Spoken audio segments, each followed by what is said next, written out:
Kurdistan.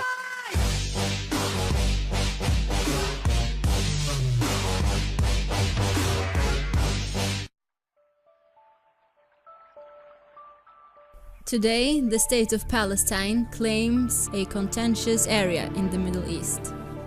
The claims constitute an area called the Gaza Strip and an area called the West Bank.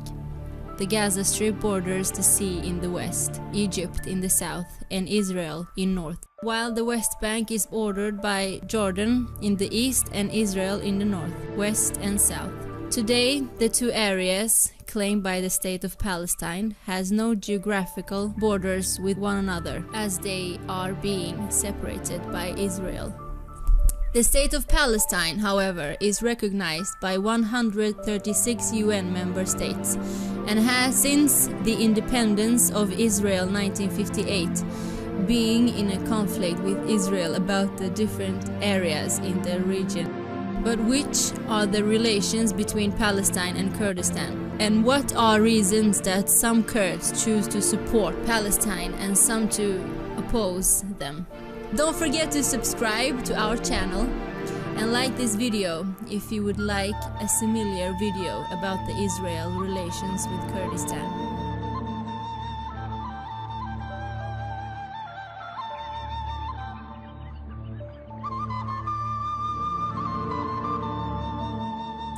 Looking back at the ancient times, the history of Kurds and Palestinians goes back to the conquests of Saladin, which were a Muslim leader of Kurdish descent. Among many places, Saladin liberated the area of today's Palestine during the Ayyubid dynasty conquest.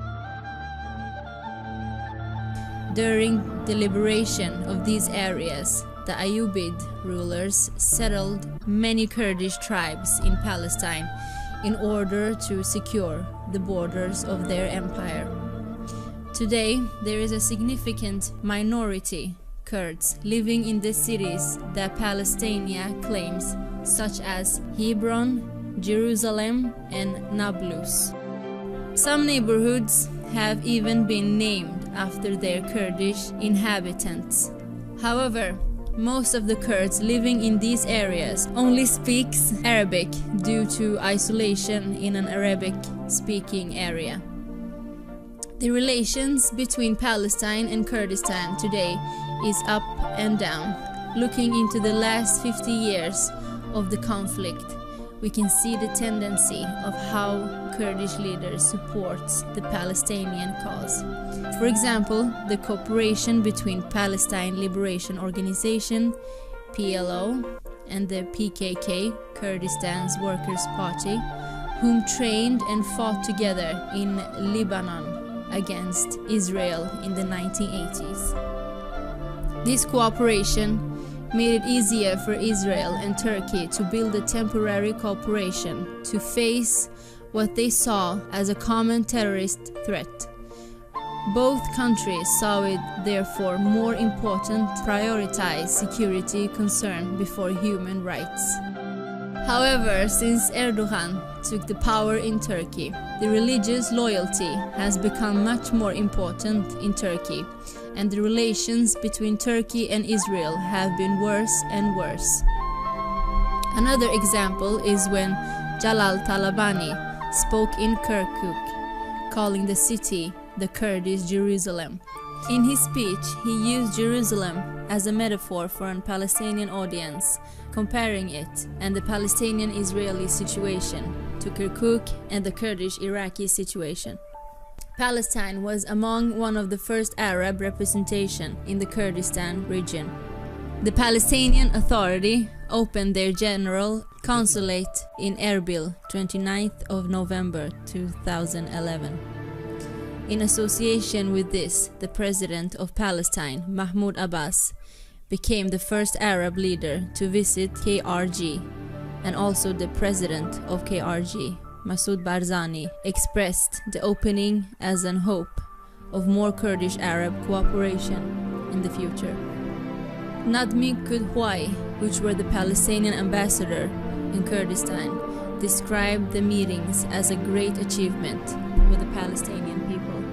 He also commented the alleged relationship between Kurdistan and Israel, saying it is only propaganda.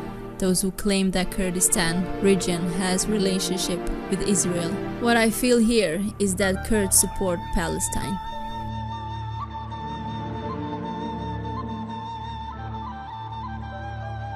The Kurdish people are today cleaved in their opinions about Palestine. Among supporters, there is two main arguments used: the religious cause and the cause of hypocrisy, when Kurds support their own independence, but not the Palestinian one. The background behind the religious cause is that both Kurds and Palestinians today mostly are Muslims. Some Kurds have the belief that there is a certain duty to help others from the same religion. However, this is hard to believe, considering that all occupants of Kurdistan is of Islamic beliefs. The other cause is hypocrisy. It comes from certain Kurds who say that it isn't right to talk about human rights in one case, but deny them in another, referring to Kurdish human rights in one case and Palestinian human rights in another.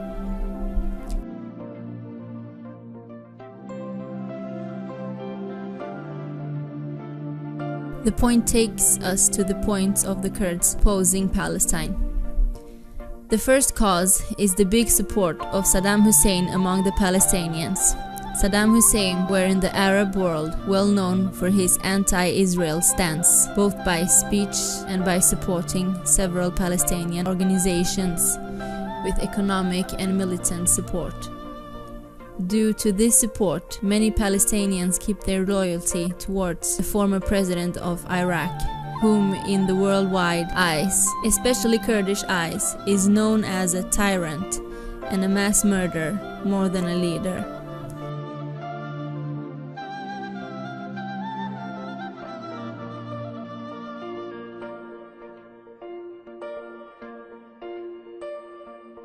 In Palestine, there is even statues raised to honor Saddam Hussein. Many Kurds also forget about the Palestinian over-representation in Saddam's government, which were placed in Kurdish areas. This resulted in Palestinian generals and leaders to become directly responsible of thousands of Kurdish deaths. One of the most remembered Palestinian generals among these are Mulazim Mohsin, general of the Iraqi forces in Slemani.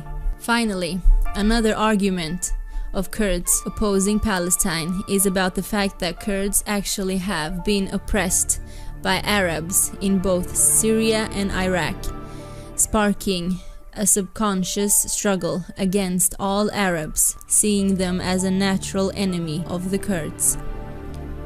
What do you think? Are the Palestinians our allies? Let us know what you think. Thank you for watching this video. If you like our content, please subscribe to this video and don't forget to like this if you like to see the Israel-Kurdistan relations video.